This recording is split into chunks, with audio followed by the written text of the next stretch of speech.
हिंदू धर्म में दो तरह के गणेश जी का प्रमाण कहा जाता है, एक राइट सूंड के गणेश, एक लेफ्ट सूंड के गणेश।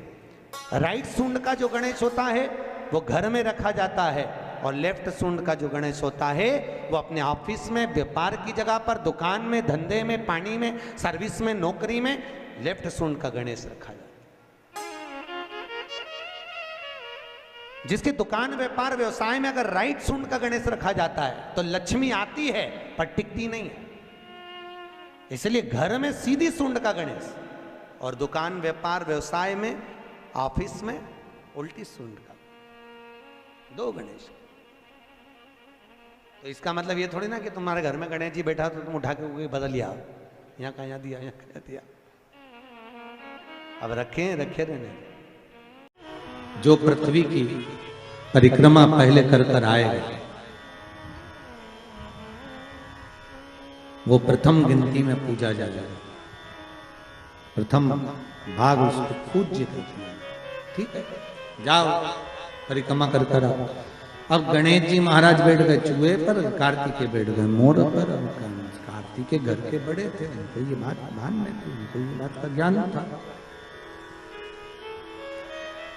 तो कार्तिकेय जी ने कहा अगर माता पिता का कहना नहीं मानेंगे तो अच्छा नहीं लगेगा। तो कार्तिकेय जी तुरंत मोर पर चढ़कर और परिक्रमा करने निकल गए। भगवान ने तुरंत वर दे दिया, प्रथम गिनती में तुम गिने जाओगे तथास्तु। पार्वती जी को तो मालूम ही नहीं पड़ा कि कब वर दे दिया, नहीं तो पार्वती जी तो खड़ी हो जाती। अब आ गए कार्तिकेय ने आकर कहा दंडवत करता हूं पिताजी, प्रणाम। हम तुम्हें देवताओं की सेना के सेनापति बनाते हैं। कार्तिकेय की आंख से अश्रु बहे। देवताओं की सेना के सेनापति? क्या मैं प्रथम गिनती में नहीं आऊंगा? नहीं। क्यों? गणेश जी ने प्रथम गिनती में आ गए। गणेश जी ने परिक्रमा कर ली। किसकी करी? हमारी। पिताजी आपने कहा था पृथ्वी की परिक्रमा कर कर जो आएगा प्रथम गिनती में गिना जाएगा, तो पहली परिक्रमा पृथ्वी की तो मैंने करी, फिर गणेश ने नहीं। पार्वती जी उड़ गई। क्या बात है कार्तिकेय ने कहा मां, पिताजी ने गलत निर्णय दे दिया। क्या गलत निर्णय दिया? गणेश जी को प्रथम गिनती में दे दिया और मैं परिक्रमा कर कर आया। सारी बात मालूम पड़ गई कि गणेश जी ने चूहे पर बैठकर शंकर पार्वती की परिक्रमा करी, ये हुआ वो हुआ, सब मालूम पड़ गया। पार्वती मैया की आंख में से आंसू बहने लगा। पार्वती उठकर खड़ी होकर शंकर भगवान से बोली, प्रभु बहुत भोले हो आप, इसलिए आपका नाम भोला शंकर है। बहुत भोले। एक बेटे को भेज दिया पृथ्वी की परिक्रमा करना, और दूसरे बेटे ने आपकी परिक्रमा करी और आपने उसे वर प्रदान कर दिया। इतने भोले। पिता की दृष्टि में कभी बच्चों के प्रति भेद न करना। कभी मत कहना, माँ से निवेदन है कि मेरा बड़ा बेटा अच्छा कि छोटा अच्छा, मंजला अच्छा कि संजला अच्छा, कभी मत कहना। क्यों? क्योंकि गेंद कभी भी किसी भी पाले में जा सकती है और किसी भी बहू से पाला पड़ सकता है। आप कभी मत कहो। आपके 4-5 बच्चे हैं, आप हमेशा अच्छा बोलो, मेरे बच्चे सब बढ़िया, बड़ा बेटा बहुत बढ़िया, बड़ी बहू बहुत बढ़िया, छोटी बहू बहुत बढ़िया, उससे छोटी बहुत बढ़िया, उससे छोटी बहुत बढ़िया। क्यों? अपने को करना क्या, जिस बहू के यहाँ जाओ रबड़ी खाओ वापिस आ जाओ। बुरा वाला करना।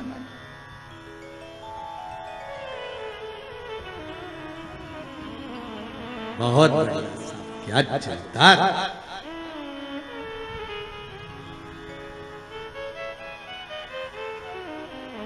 बहुत जोरदार था, बहुत। मेरी बड़ी बहू बहुत बढ़िया, क्या जोरदार कपड़े सिलती है, क्या जोरदार दाल बघारती है। छोटी बहुत बढ़िया, बच्चों को पढ़ाती है, इतनी बढ़िया पढ़ाने में, सब बच्चों को लेके बैठ जाती, पढ़ा लेती है। उससे छोटी क्या मांडना मांडती, क्या कपड़े सिलती। उससे छोटी वो भी बहुत जोरदार भोजन पकवान बनाती। जब माँ तारीफ करे तो उसके लिए सब बराबर। ने कहा ये आपने श्रेष्ठ नहीं किया। पार्वती जी बोली मुझे अच्छा नहीं लगा आपने निर्णय जो दिया। क्या चाहती हो पार्वती? पार्वती जी कहती हैं आज मुझे एक वर देना पड़ेगा। बोलिए क्या वर चाहिए? भोलेनाथ मुझे वर ये चाहिए कि आज के बाद आपकी कोई परिक्रमा ही ना हो। मुझे वर दे दो कि शंकर की परिक्रमा कभी नहीं होगी।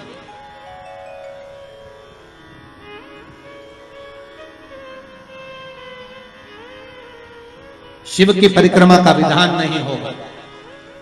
शंकर भगवान ने पार्वती को तथास्तु कह दिया। आज के बाद शंकर के मंदिर में शिवलिंग की कोई परिक्रमा नहीं करेगा। कभी आपने करते हुए देखा किसी को? नहीं। शंकर की परिक्रमा होगी तो आधी यहां से चालू होगी, वहां तक जाओगे, फिर वापस यहां तक शिव महापुराण की कथा कहती है कि शंकर की आरती के बाद जो परिक्रमा भी होती है ना, वो भी पूरी नहीं करना चाहिए, आदि कर कर वापस हो जाना चाहिए। शिव की आरती के बाद कई लोग शंकर जी की आरती उतारने के बाद जब परिक्रमा करते हैं ना, आरती की थाली लेकर चारों तरफ घूमते हैं, उसको भी आधा घूमो और आधे में वापिस। शिव परिक्रमा का वर दीजिए, आप वर प्रदान करो, हमें वर दे दीजिए। पार्वती मैं तुझे वर देता हूं कि शिव की परिक्रमा कोई नहीं करे, और अगर शंकर की परिक्रमा कोई भूल से भी करेगा तो उसको दोष लगेगा, उसका पुण्य छिन्न होगा। इसलिए शंकर की परिक्रमा लोग नहीं करते, क्योंकि उनने जो दान करा, पुण्य करा, सत्कर्म करा, भजन करा, कीर्तन करा, उसका पुण्य धीरे धीरे धीरे धीरे समाप्त होते चले जाता है, उस पुण्य की छिन्नता होती है। पर माता पार्वती जी भगवान शिव जी के पास बैठी हुई थी।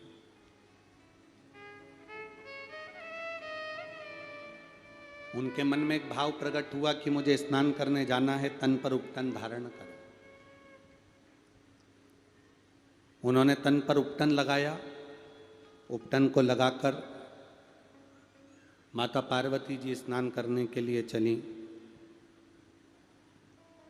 सखियों ने उनके शरीर पे से उपटन को निकाला, उसका पुतला तैयार करा।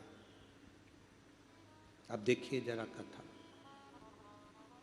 ये सबने सुनी है।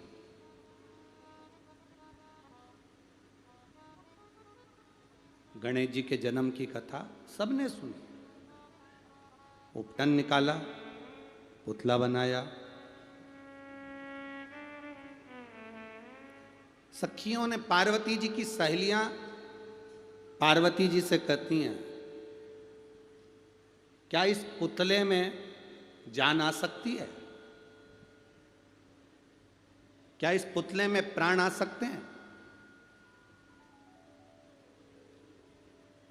जितने लोग पेड़ों के नीचे बैठे हैं, बाहर बैठे हैं, छाता लगाकर बैठे हैं, पंडालों में, यहाँ वहाँ, रोडों पर, दुकानों पर, जहाँ जहाँ तुम बैठे हो छाँव में, इस कथा को थोड़ा ध्यान से सुनना। स्वयं पार्वती जी से सखियां कर रही हैं, क्या इसमें प्राण आ सकते हैं?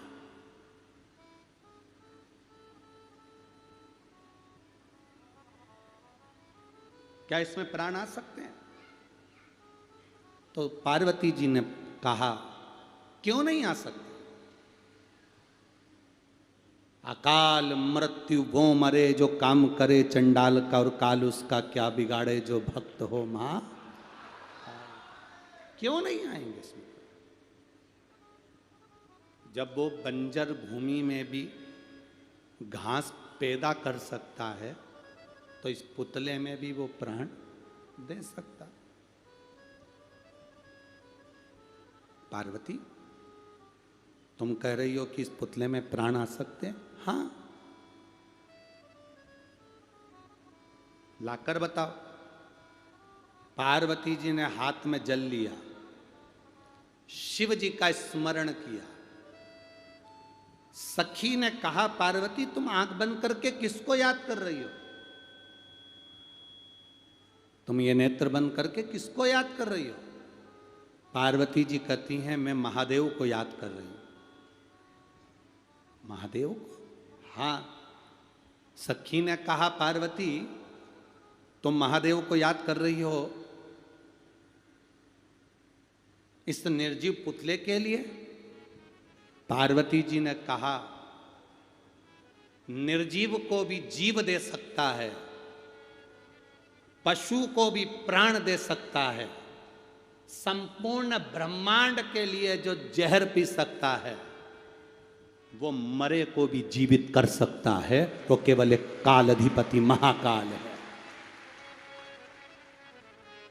वो केवल एक काल अधिपति महाकाल के सिवा दुनिया में कोई नहीं कर सकता। कब करता है, कैसे करता है, क्या करता है, ये उसके ऊपर निर्भर, ये उसके ऊपर निर्भर। पार्वती, शिव जी का नाम लेकर आप जल छोड़ोगी तो क्या देवाधिदेव महादेव इस पुतले में प्राण दे देगा? क्यों नहीं? कल कथा सुनी थी ना आपने, एक वो बच्चे के हृदय में छेद हो गया था, सारी जांचें कराई, वो माँ को आसपास में कहीं हॉस्पिटल नहीं मिला, मोबाइल पर कथा सुनते सुनते उसने बस 2 बूंद जल डालकर कपड़े को पोंछ कर बेटे की छाती पर लगा दी और डॉक्टर से कहा एक जांच और कर लो, फिर ऑपरेशन की भले तैयारी करना। और डॉक्टर दूसरी जांच जब 10 तारीख को करा तो बच्चे के हृदय में छेद नहीं था। ये शिव तत्व है, ये उघड़ी है शंभु। आपका भरोसा, आपका विश्वास, आप जो शंकर जी से कहते हो ना कि भोला सब दुख काटो, ये केवल स्तुति नहीं है, ये केवल शब्द नहीं है, ये केवल प्रार्थना नहीं है। आप बाबा से कहते हो बाबा सब दुख काटो मेरा, तो बाबा का मतलब होता है पिता से, बाबा का मतलब होता है दादा से, बाबा का मतलब होता है अपने घर के बुजुर्ग से, बाबा का मतलब होता है अपने घर के बड़े से। जब हमारे घर के बड़े से, बुजुर्ग से हम जब बात कहते हैं तो हमारा दुख कटता है। क्यों नहीं कटेगा? क्यों ना?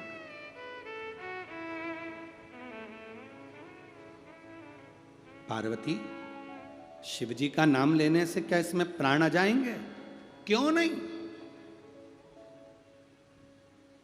एक सोनोग्राफी उस बेटी की बोल रही है कि इसमें बच्चा नहीं है, दूसरे महीने की सोनोग्राफी बोल रही है कि बेटी के गर्भ में बच्चा नहीं, इसका वहम है। अब 2 महीने वहम में सोनोग्राफी बोल रही है कि बच्चा नहीं, और तीसरे महीने की सोनोग्राफी बोल रही है कि 3 महीने का गर्भ है।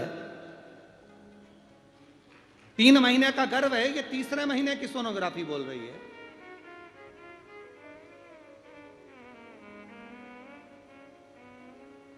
भगवान देता है पल्ला झाड़कर, महादेव देता है छप्पर फाड़कर। सहजता नहीं देता, सहजता दे कहां वो? शिव नाम से दुनिया का सारा सुख मिल सकता है, क्यों नहीं?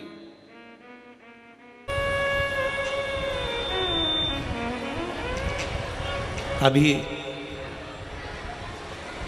हम आते समय गिरि गोवर्धन नाथ जी की परिक्रमा करते करते यहाँ पहुँचे। अब फरीदाबाद आए हैं, नज़दीक में गोवर्धन नाथ हैं, तो परिक्रमा करने के लिए पहुँचे। परिक्रमा करने पहुँचे तो वहाँ पर परिक्रमा करते करते राधा कृष्ण कुंड पर पहुँचे।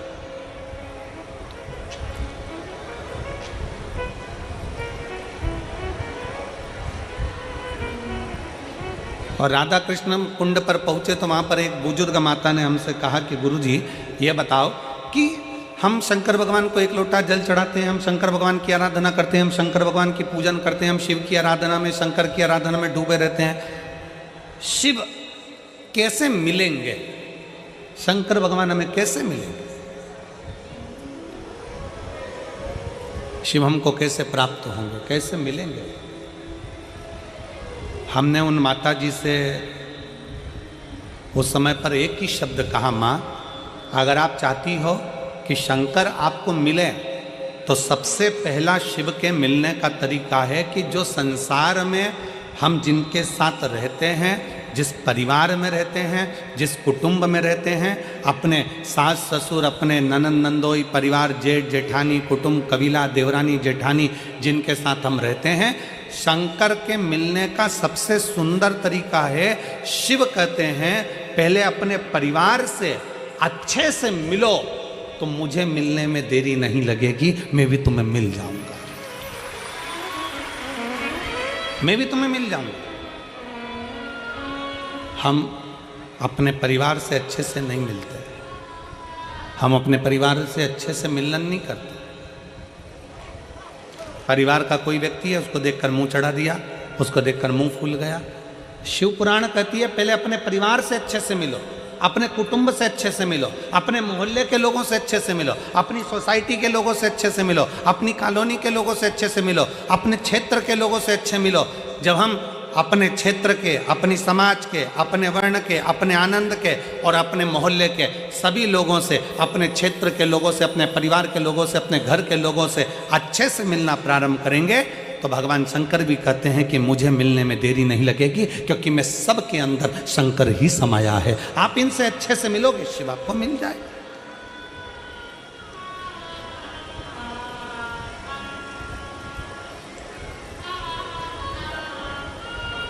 हम हमारे घर में अच्छे से तो रह नहीं रहे और हम विचार करते हैं कि भगवान हमें मिल जाए, एक बार भगवान मिलेगा तो मैं उनसे बात करूंगी। हम हमारे परिवार में जो लोग रह रहे हैं, हम उनसे अच्छे से बात नहीं कर पाते, हम उनसे अच्छे से नहीं रह पाते, हम कैसे किससे मिले? हमारा मिलन नहीं है श्रेष्ठ।